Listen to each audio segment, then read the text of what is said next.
It's Donna Joseph here on Good Vibrations. You're listening to BHBN Hospital Radio. With me now, I do have a lady. Her name is called Alison Swift, and she's written a book called My Wellness Toolbox, which she kindly posted to me, and I've been reading over the last week. And it's a really good book. So without doing any more further ado introductions, I'm just going to say hello to Alison. Hello. Hi there. How are you? I'm very well, thank you. Good. Since your book, you came in and you've told me this is all really quite an exciting time for you, isn't it? Yeah, it's really exciting. Back in March, I sent the book off to a self-publishing house for feedback, and I'm now sitting in August with a published book, and it's actually making a difference for people. So I'm slightly overwhelmed by it all, if I'm honest. Wow, and I didn't know that. So it was only in March that you sent it off, and you had no idea then what was going to happen. Yeah. And it wasn't that long ago. No. So things have happened very, very quickly. Well, I'm not surprised after reading the book. Thank you. I haven't read it all yet, but it is a very easy to read book. Yeah. And I'll let you explain more, but obviously it's about your experiences in overcoming anxiety, panic attacks. And I thought, well, it's great for you to come in here because obviously we're, the patients in hospital especially, maybe feeling a little bit down. Just being in hospital itself can be, can help you, make you feel negative and anxious. So perfect for them to listen. Hopefully. So can you tell us a little bit about you and your story and how this book came about as well? Yeah, so about 12, 13 years ago, so it goes actually back to 2006. I'd been struggling for about 8 years previously to that with what I then discovered were these panic attacks. I always felt quite anxious in what many would consider quite rational situations, even just eating in a restaurant. I was especially terrified in places like hospitals. So this is a massive milestone. The fact that I'm sitting in a hospital on the radio talking about my toolbox, it's quite amazing really when I look back to how bad I actually was. And in fact, it was the day before I hit my rock bottom back in 2006 that I was actually in a hospital and had one of my worst ever panic attacks. So again, this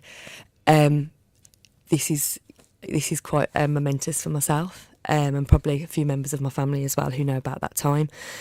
So I hit my rock bottom, and that actually manifested itself as not being able to leave the house. And my mum convinced me to go and get some help from the doctor, and it was the first time I'd actually discussed anything like that with a medical profession. I was quite terrified that I'd be locked away because of all the negative thinking and the things that had been happening in my life. But fortunately, my GP was incredible, and he pointed me in the direction of cognitive behavioural therapy. And that it was there that I discovered this concept of having a toolbox with me at all times. I've kind of taken it to the next level, took it really seriously, and have built on my wellness toolbox ever since.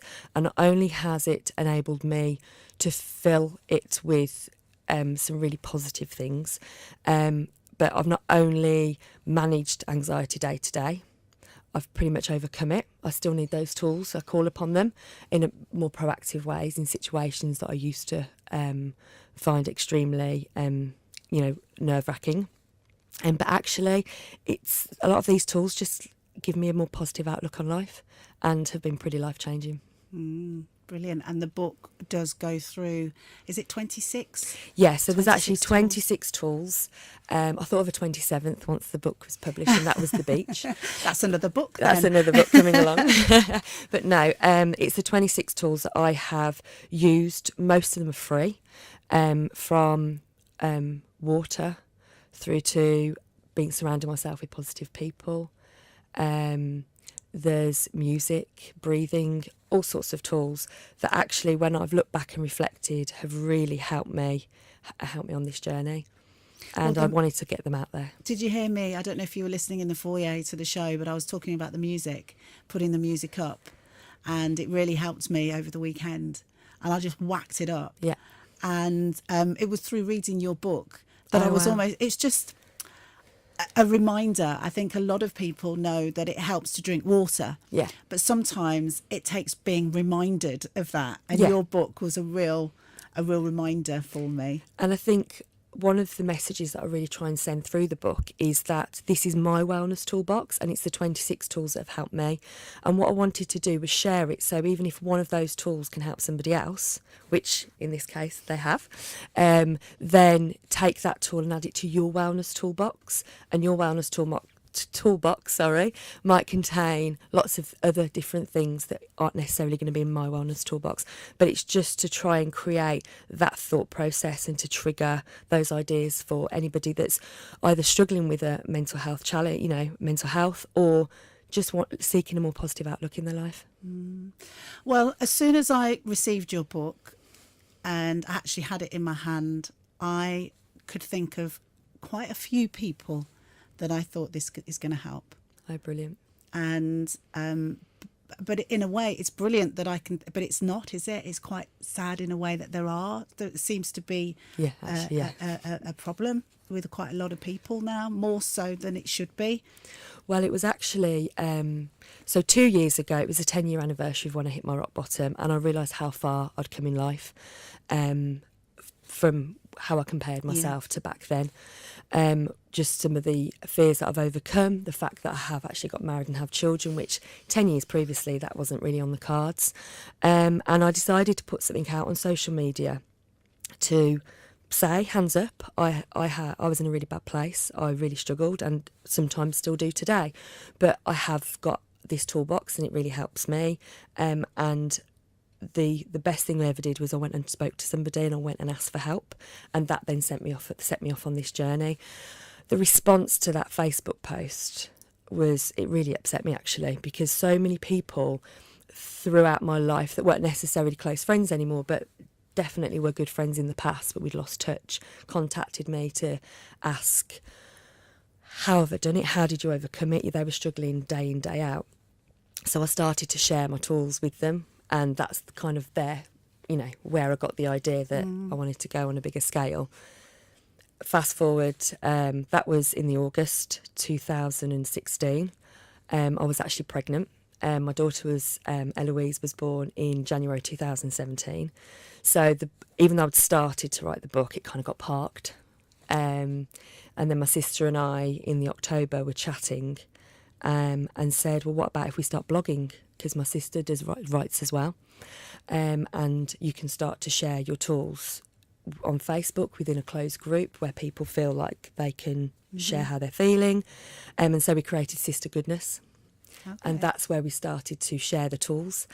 And over 26 weeks, I shared a tool each week. And therefore, within 26 weeks, the book was pretty much written. And that's then when I decided to go and see if a publishing house would be interested in working with me. And did they come back to you quite quickly? And the next day. Oh, really? So I actually went to them. I've done loads of research on it, and I kind of went to them with this is all the writing that I've done, putting together these 26 tools, and this is how I've started it, this is how I want to end it. Do you think there's a book here? And they came back to me the next day and said, we want to work with you. So there was a few tears that day. I can imagine. But good tears. Yeah. So, and that's where the journey of going down the self-publishing route began. And you said it's over. I don't think you were quite expecting the response, or the things have really changed for you, haven't they? Just in the last. I mean, how long has it been?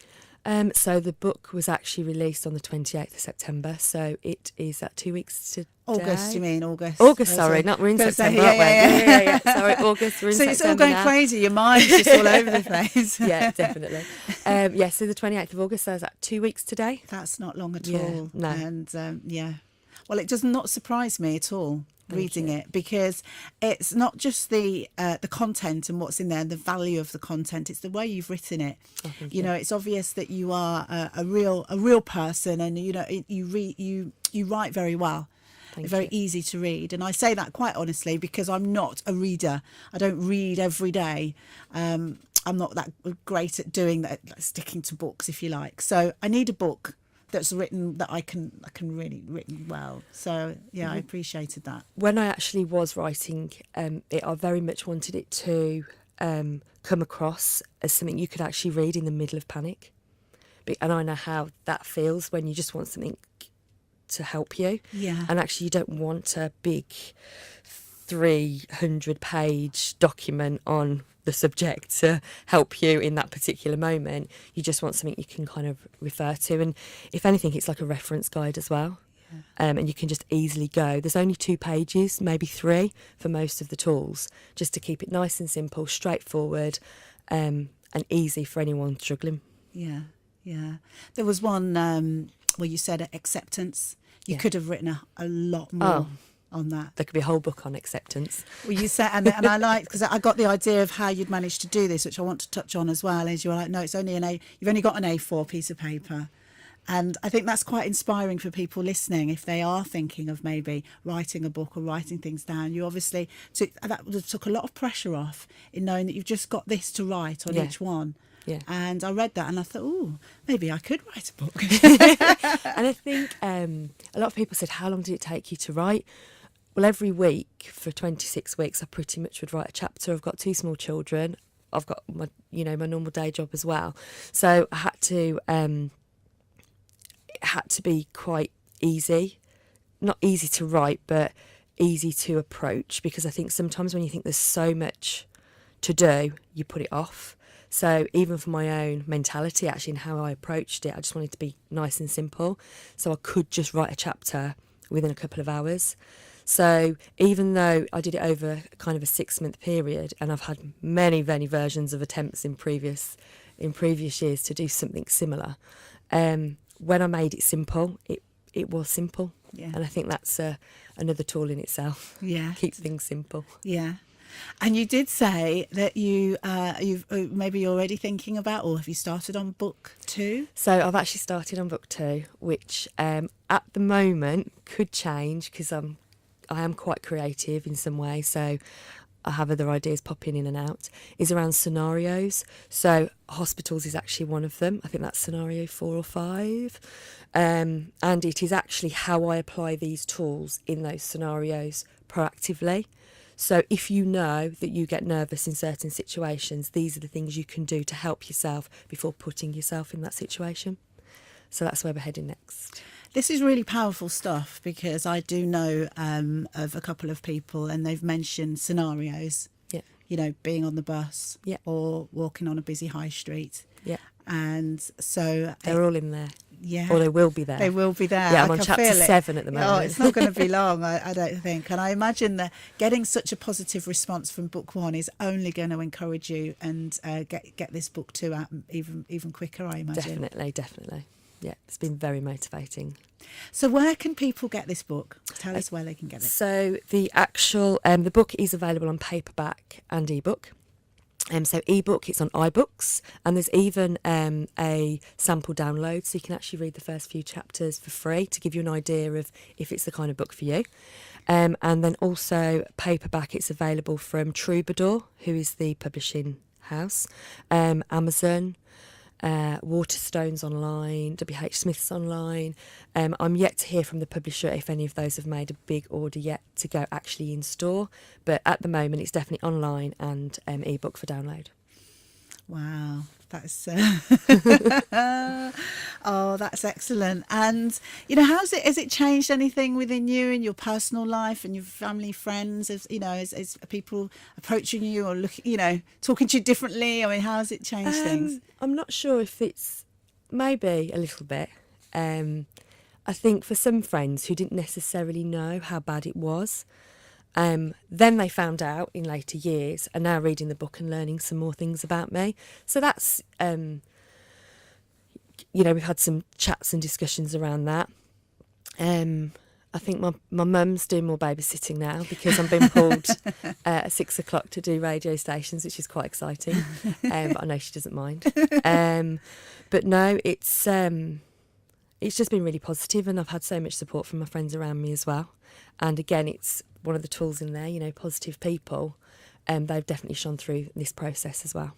Yeah. I haven't read all the book yet. I think I'm 3/4 of the way through, I believe. I mean, it's not a thick book, it's I know it's not going to be long before I am through it. And one thing that certainly really helps me, and I don't know if this is in the book, but it's doing this. This is like for me the best hobby in the world, and it's like coming into a space where doing something that I love, and you can't beat that, can you? No, definitely just not. finding things that make you feel good. Oh, and there was one thing I was going to mention, and it links into Mary, who I've spoken about, and you must have heard about Mary. Yeah, I have. I've heard all about Mary. Who hasn't heard about I've read Mary? about her as well. You've mentioned one of the tools, I can't remember which number it was, about the news. Yeah, so turn it off. Turn it off. And that is tool 4. Tool 4.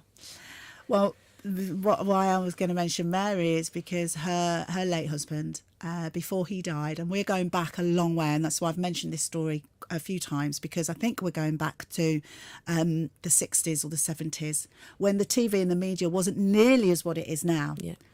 But back then, his doctor advised not to listen or watch the news, and that was back then. Yeah. So, and you think now how much more the media focuses on, the negative stuff. It's so yeah. And that's one of the first things my doctor said to me when I went on that day and asked for help was, I'm going to advise you to do a few things here. And one of them was turn off the media, turn off the news, anything that makes you feel negative, your favourite TV shows that are about negative things, so some of the soaps and things like that. I actually watch those soaps again now, but I did actually turn them off for a very long time because I did used to think negatively when I watched them and think that those bad things might happen. So switch it off, don't consume yourself with it, and give yourself a bit of a break from negativity, because there's enough going on in our lives without worrying about what's going on. Yeah. With made up stuff. Yeah, made up stuff. Yeah, exactly. Yeah. I was trying to think how to put that then, but it's made up stuff, isn't it? So, yeah. Well, I think our listeners are going to definitely get something from this. Definitely they'll get something from the book, but I think also they'll get something from you, because you're a real inspiration. You've turned your life around, and not only that, you're sharing it now with others. And it's your testament to, look, you can do this. Yeah, definitely. If I can do it, then most of the people can, trust me. If I think about where I was 12 years ago, there is no way that this was even possible. And it is. Can you just say again where they can get the book from, just in case they missed that? Yeah, so the paperback is available directly from the publisher, which is Troubadour, or on Amazon and other online bookstores such as Waterstones and WH Smith's. And it's also available to download as an ebook on iBooks, Kindle, Google Books, and a whole load of other popular ebook retailers. Okay, and just so they know, it's called My Wellness Toolbox. Yes, yeah. And the author, who's with me right now, is Alison Swift. Yes. So they can just so they've got that information as well. So no, that's brilliant, lovely. I just want to ask you one quick question. You've talked about in the book about music, turning it up. Yeah. Yeah. Is there any what music do you like? Anything and everything. I literally, my iPod is so random. We were talking about this at the weekend, actually, when I was with some of my friends. But I talk about Niles Barkley in the book, and Crazy is definitely one of the songs that lifts me. But I love Whitney Houston. Oh, yeah. Starship, Nothing's Gonna Stop Us Now. Yeah. I'm loving all the disco. I know I'm only in my late 30s, but I love Motown. I absolutely love ABBA, Queen, or some of the old stuff, the stuff that I was brought up on, actually. I think, well, you're mentioning stuff that's really uplifting. Yeah. And I can hear that. I can hear but that. Also, I love Take That. Bit of Ollie Murs, can always get my foot. You say that. I mean, we are of that age now. Take That have come back. Oh yeah, I love them. I do. I love. In fact, "Rule the World" is one of my all-time favourite songs and was played on my wedding day. Ollie Murs, Oh, Little Mix. I love a little bit of Little Mix. My little boy loves Little Mix. That's one of his favourites at the moment. So just anything really that gets your feet tapping. But I also love real chilled out music as well. But I tend to Google that. Yeah. I just Google, if I really need to just come down from the day and I'm lying in bed and I'm struggling to close my eyes, I'll just Google chilled out music, press play and let it send me away. Yeah, I've got a chilled sunset playlist on Spotify, and I'll just play that if I'm feeling it's just beautiful. Yeah, check that one out. Will do. Thank Oh, you very much. Alison, thank you so much. Thanks for for this coming opportunity. in. And definitely come back in with book 2, or even, you know, if maybe just things just go so crazy for you, you don't have the time for book 2, and I'd love to hear about that as well. Any Brilliant. updates with you, and you know, where this takes you. Thank you very much. So you mentioned you have another day job, but maybe you won't for long. Actually, I kind of want to stick with the things that make me happy, and at the moment my current work I'm happy with, so that's good. Hopefully I can do a bit of this, bit of that. Yeah, and that's lovely. It's a lovely way to end, because to be doing something which you love is very important. Definitely. So good. Okay, well, on that note, thank you very much. I'm now going to play the song that Alison loves by Niles Berkeley. Brilliant. So listeners, turn it up and enjoy. Thank you, Alison. Thank you.